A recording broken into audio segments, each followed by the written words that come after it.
स्वर्ग या नरक। सत्संगत जी, आशा करता हूँ निरंकार की कृपा से आप सभी अच्छे होंगे, स्वस्थ होंगे। सत्संगत जी, आप जी के चरणों में बहुत ही सुंदर प्रेरणादायक कहानी विचार, जिसका विषय है स्वर्ग या नरक। तो आइए सत्संगत जी जानते हैं इस प्रेरणादायक कहानी के माध्यम से। सत्संगत जी, क्या स्वर्ग और नरक केवल मृत्यु के बाद के ठिकाने हैं, या हमें इन्हें अपने कर्मों और सोच से इसी जीवन में अनुभव करते हैं? हर इंसान अपने जीवन में अच्छाई और बुराई के दो राहें पर खड़ा है। हमारे विचार, हमारे कर्म, हमारे निर्णय ही तय करते हैं कि हम स्वर्ग के आनंद की ओर बढ़ रहे हैं या नरक की पीड़ा की ओर बढ़ रहे हैं। आज की यह कहानी एक राजा और एक संत के संवाद के माध्यम से स्वर्ग और नरक के गूढ़ रहस्य को उजागर करती है। यह कहानी सिर्फ मनोरंजन नहीं, आत्मचिंतन का माध्यम भी है। तो आइए साथ संगत जी सुनते हैं स्वर्ग और नरक क्या है। बहुत समय पहले की बात, राजा वसुखान नाम का एक प्रसिद्ध सम्राट था। उसका राज्य विशाल और संपन्न था, परंतु उसे एक बात बार बार परेशान करती थी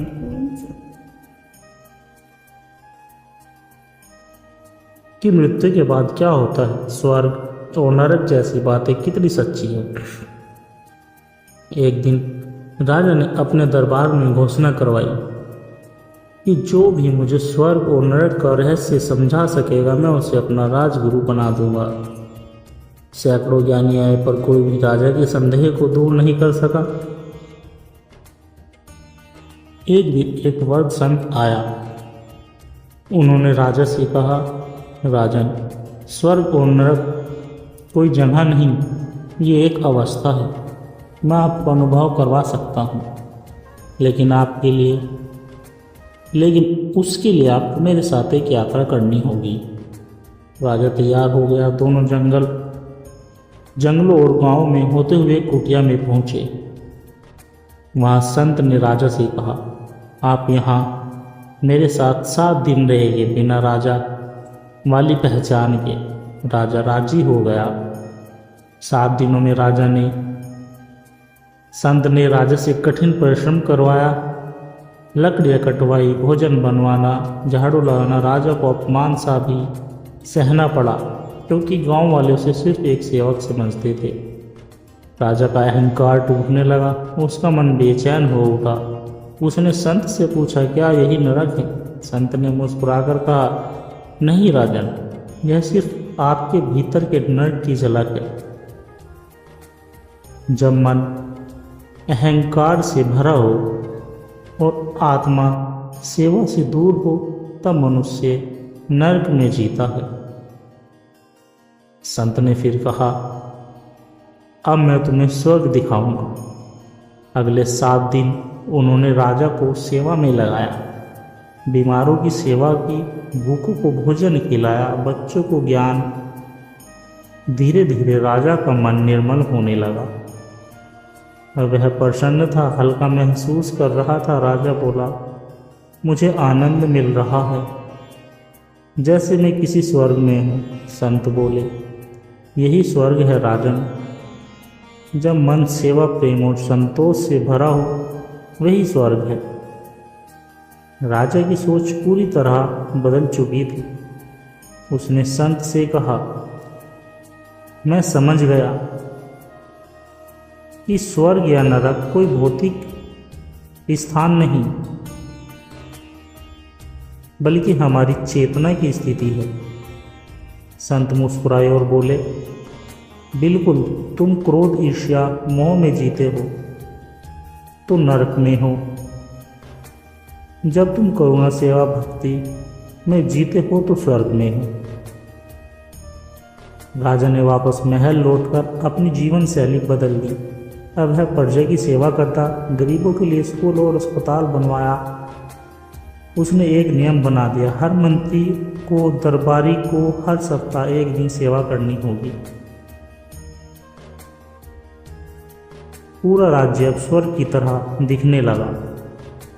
अंत में संत ने कहा, राजन, जो मनुष्य अपने कर्मों से दूसरों को सुख देता है वो इस धरती पर स्वर्ग का निर्माण करता है, और जो केवल अपने सुख के लिए जीता है वह स्वयं को नरक में डालता है। सत्संग जी, स्वर्ग और नरक की कल्पना केवल मृत्यु के बाद की है, नहीं, यह हमारे विचार, हमारे कर्म और भावनाओं की संजीव परछाइयाँ है, जो स्वयं को पहचान कर सेवा और भक्ति के पथ पर चलाता है। वही जीवन रहते हुए स्वर्ग का अनुभव है। सत्संगत जी, पिपलिया किसान की अंतिम यात्रा स्वर्ग या नरक। पिपलिया एक छोटा सा गांव था जहाँ हरिराम नाम का एक सीधा साधा किसान रहता था। वह बहुत मेहनती था पर बहुत गुस्सेल और स्वार्थी भी था। वह हर समय दूसरों को नीचा दिखाता था। अपने लाभ के लिए झूठ बोलना, मजदूरों को कम मजदूरी देना, ये सब उसके जीवन के हिस्से थे। मुझे लगता था कि जो इस धरती पर सुख भोगेंगे वही राजा मरने के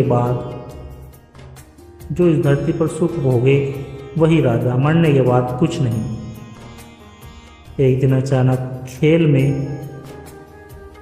अचानक खेत में हल चलाते समय हरिराम को दिल का दौरा पड़ गया और उसकी मृत्यु हो गई। लेकिन सभी एक विचित्र अनुभव हुआ। वह अपने शरीर को ऊपर देख रहा था। एक दिव्य पुरुष उसके सामने प्रकट हुए और कहा, हरिराम, तुम्हारे कर्मों का लेखा जोखा तैयार है। अब तुम्हें आगे की यात्रा पर चलना होगा। हरिराम को एक अद्भुत न्यायालय में ले जाया गया, जहां उसका जीवन फिल्म की तरह दिखाया गया। जब उसने अपनी बीमार माँ को इलाज नहीं करवाया, तब उसने यतीम बच्चों की जमीन हड़पी। जब वह झूठ बोलकर मंदिर की जमीन में घपला कर गया, हरिराम घबरा कर बोला, पर मैंने मंदिर बनवाया था, दान भी दिया था। दिव्य पुरुष बोले, दान दिखावे का था और मंदिर अपनी इज्जत के लिए, कोई सेवा भावना नहीं थी। हरिराम को नरक की झलक दिखाई दी। वहाँ जलते हुए लोग, घोर अंधकार, पेड़ और चीख पुकार। हरिराम कांपने लगा, मुझे वहाँ मत भेजो। उसकी आत्मा चिल्ला उठी, मुझे दूसरा मौका चाहिए, मैं बदलना चाहता हूँ। एक दिव्य आत्मा प्रकट हुई और बोली, हरिराम, तुम अब दो राहों पर हो। एक है पूर्ण जन्म, जहाँ तुम सेवा और सत्य से अपने पाप धो सकते। दूसरी है मोक्ष की दिशा, लेकिन उसके लिए अहंकार का पूर्ण त्याग और सच्चे पश्चाताप की आवश्यकता है। हरिराम ने हाथ जोड़ दिए, मुझे सेवा का जीवन दो, मुझे उस नरक का भय नहीं दिख चुका है। हरिराम अब गरीब घर में पूर्ण जन्म लेता है। अब वह रामू नाम का बालक बन गया। गरीबी में भी वह सच्चा ईमानदारी और सेवा के मार्ग पर चलता था। बूढ़ों की सेवा करता, अनाथ बच्चों को पढ़ाता, मंदिर में चुपचाप सफाई करता। सत्संगत जी, धीरे धीरे उसका मन निर्मल होता है और जब वह वृद्धावस्था में जाता है, उसकी मृत्यु शांत होती है। एक बार उसे स्वर्ग का अनुभव होता है। वह दिव्य पुरुष उससे फिर मिलते हैं और कहते हैं, रामू, अब तेरा चित्त स्वच्छ है, मन शांत है, तू स्वर्ग नहीं प्रभु के चरणों में स्थान का अधिकारी बन गया। सत्संग, जो स्वर्ग और नरक बाहरी जगह नहीं बल्कि हमारे कर्मों की परिणति है। जब आत्मा सेवा, करुणा और सत्य से जुड़ती है तो स्वर्ग का द्वार खुलता है, लेकिन जब मनुष्य अहंकार, क्रोध और स्वार्थ में डूबा होता है तो वह नरक के अंधकार में चला जाता है, चाहे जीवित हो या मरा। सत्संगत जी, अंतर्मन की यात्रा, आत्मा की सत्य की खोज। एक छोटे से गांव में एक साधारण युवक जिसका नाम अनिरुद्ध था, वह रहता था। वह अत्याधुनिक जिज्ञासु था, हमेशा जीवन के गहरे रहस्यों को जानने के लिए यत्नशील रहता। उसकी एक गहरी इच्छा थी कि वह जीवन का वास्तविक उद्देश्य समझ सके। गांव के पास एक आश्रम था जहां एक संत रहते थे। वे जीवन की गूढ़ विषयों पर बहुत गहरी बातें करते थे। एक दिन अनिरुद्ध जी ने पूछा, स्वामी, जीवन का असली उद्देश्य क्या है? हम क्यों जीते हैं और क्या हमारा मार्ग है?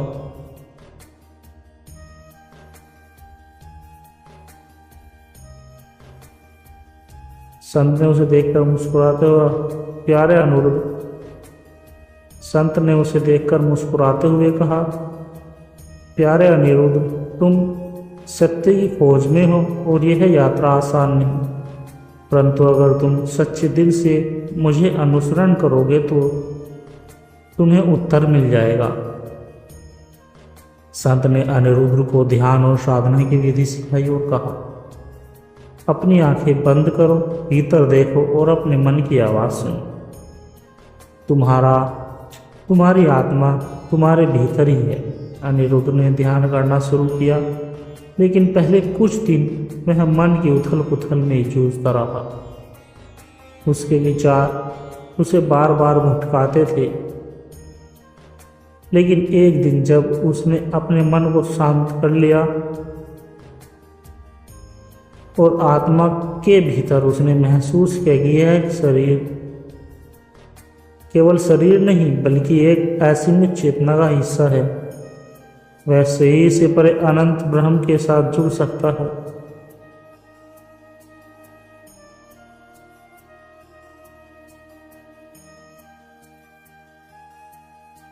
एक दिन संत अनिरुद्ध ने कहा, अब तुम तैयार हो। तुमने जो अनुभव किया वही सच्चा अनुभव है। तुम अब अपने भीतर की आवाज़ को सुन सकते हो और यह वही है जो तुम्हें सत्य तक ले जाएगी। अनिरुद्ध ने पूछा, स्वामी, क्या यह वही सत्य है जो जीवन में हर किसी को ढूंढना चाहिए? संत ने कहा, सत्य केवल बाहरी नहीं बल्कि भीतर से आता है। आत्मा की यात्रा को समझाने के लिए तुम्हें अपने भीतर के अहंकार को छोड़ना होगा और प्रकाश की ओर बढ़ना होगा। सत्संगत जी, कुछ समय बाद अनिरुद्ध को गांव के लोगों ने जोश और स्मृति के प्राप्ति एक अजीब सी तृष्णा दिखाई देने लगी। उसने देखा कि लोग बुरे कर्म करते हुए भी संपत्ति और सुख विद्यालयों की खोज में लगे रहते हैं। वह सोचते हैं, क्या यह वही मार्ग है जिसे लोग सत्य मानते हैं? यह मोह और माया है। यह जीवन की अस्थिरता को दर्शाता है, जो बाहरी सुख है, बाहरी सुख, शांति। सत्संग जी, अनिरुद्ध को यह बात समझ में आई। उसने यह ठान लिया कि वह अब बाहरी संसार की ओर न जाकर भीतर की यात्रा पर ध्यान देगा। समय बीतने के साथ अनिरुद्ध का ध्यान और साधना और भी गहरी हो गई। उसने अपनी आत्मा को पहचाना और जाना कि वह जो कुछ भी है वह शरीर से परे है। उसका असली अस्तित्व केवल एक शाश्वत आत्मा है जो कभी जन्मी ही नहीं और कभी मरती ही नहीं। एक दिन संत ने अनिरुद्ध से कहा, अब तुम जान गए हो, यह जो तुमने अनुभव किया है यह सच्चा ज्ञान। अब तुम जान चुके हो कि तुम सत्य हो, तुम आत्मा हो और तुम शाश्वत हो। अब अनिरुद्ध अपने गांव लौट आया। उसका जीवन पहले जैसा नहीं था। अब वह बाहरी सुखों की तलाश में नहीं था, बल्कि उसने हर एक प्राणी में आत्मा को देखना शुरू किया। वह संत की शिक्षाओं को फैलाने के लिए गांव-गांव यात्रा करने लगा। वह जान चुका था कि हर व्यक्ति के भीतर वही आत्मा है और जब हर व्यक्ति अपनी आत्मा को पहचान लेता है तो संसार में शांति और प्रेम फैलता है। वह सत्य को समझ चुका था कि जीवन का असली उद्देश्य बाहरी वस्तुओं को प्राप्त करना नहीं, बल्कि भीतर के आत्मज्ञान को प्राप्त करना है। साथ संगत जी, यह आध्यात्मिक यात्रा वह है जो हमें अपने भीतर की ओर शांति करती है। साथ संगत जी, बाहरी संसार में जो कुछ भी है वह अस्थिर है, लेकिन हमारी आत्मा हमेशा शाश्वत और परिपूर्ण है।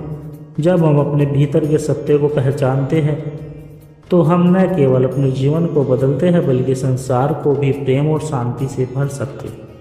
साथ संगत जी, दास के द्वारा कही गई प्रेरणादायक कहानी विचार यदि आप जी को अच्छे लगे हो तो वीडियो को लाइक करें, शेयर करें, कमेंट बॉक्स में धन्य निरंकार जी जरूर लिखें और दास को आशीर्वाद देकर हर रोज आप जी के चरणों में ऐसी प्रेरणादायक कहानी विचार लेकर आता रहूं। साथ संगत जी, प्यार से कहना धन्य निरंकार जी।